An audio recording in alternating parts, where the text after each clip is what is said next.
Hello friends, my name is Nani Mandakini. I am from Shivaji International School, Aurangabad. So today we are going to deal with the chapter 2, grade 8, microorganism, friend and foe. So let us begin with the definition of microorganisms. So what are microorganisms? Let us see the definition first. So here it is on the screen. So the living organisms which cannot be seen by the naked eyes are called microorganisms, and another name for microorganisms are microbes. So let us now come to the general characteristics of microorganisms. So first characteristic, these microorganisms may occur as single cell or a collection of cell or a group of cell. Microorganisms, they are very small in size. These cannot be seen with naked eyes. Third characteristic, these microorganisms, if we can't see with naked eyes, we can see them with microorganisms, and we can see with microscope.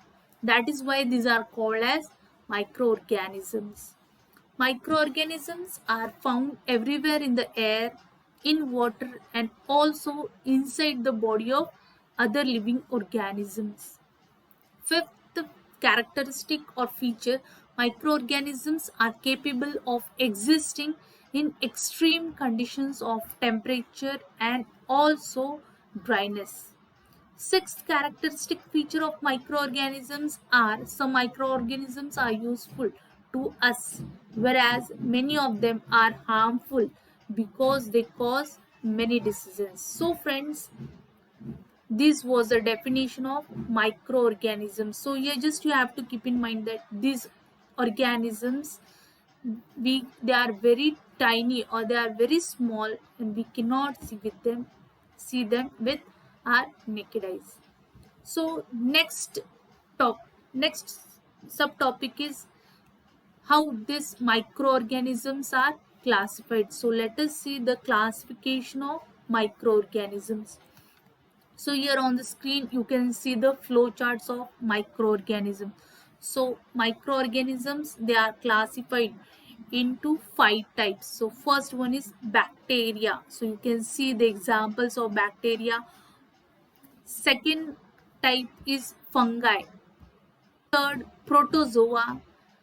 Fifth, algae, and fourth one is algae, and fifth one is viruses. So microorganisms, they are classified or they are subdivided into 5 groups or 5 types, that is bacteria, fungi, protozoa, algae, and virus.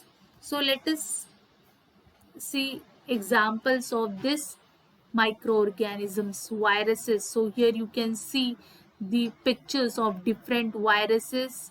So these viruses causes diseases. So HIV virus, so you know HIV, it causes AIDS. Next one is hepatitis B, Ebola, influenza, rabies virus, rotavirus. So there are different types of virus.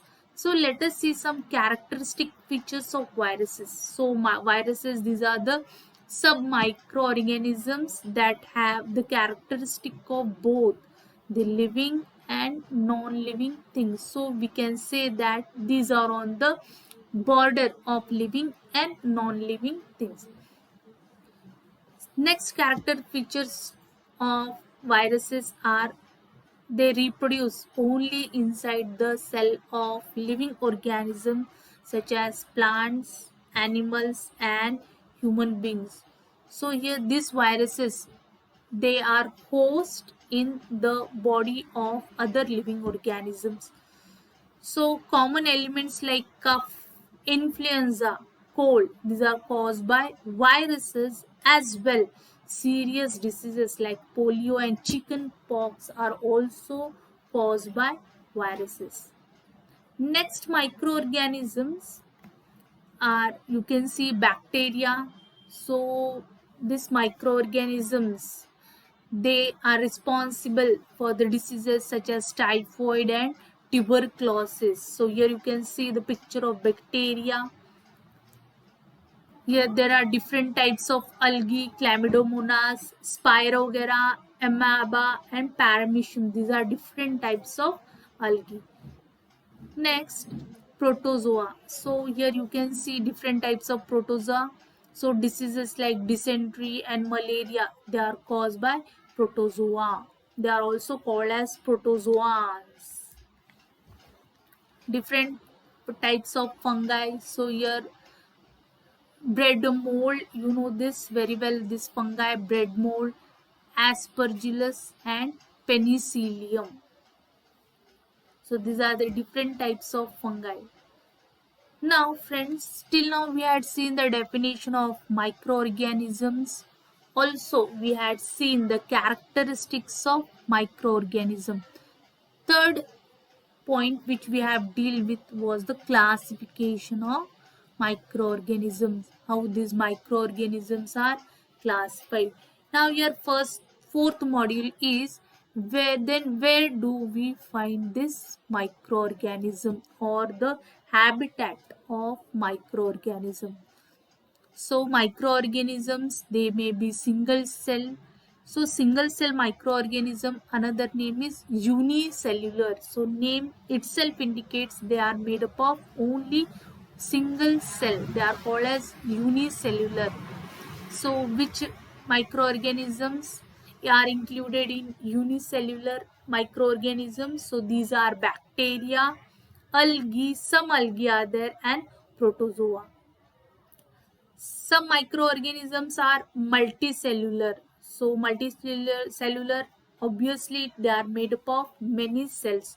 So again, not some, many algae and fungi, they are included in this type.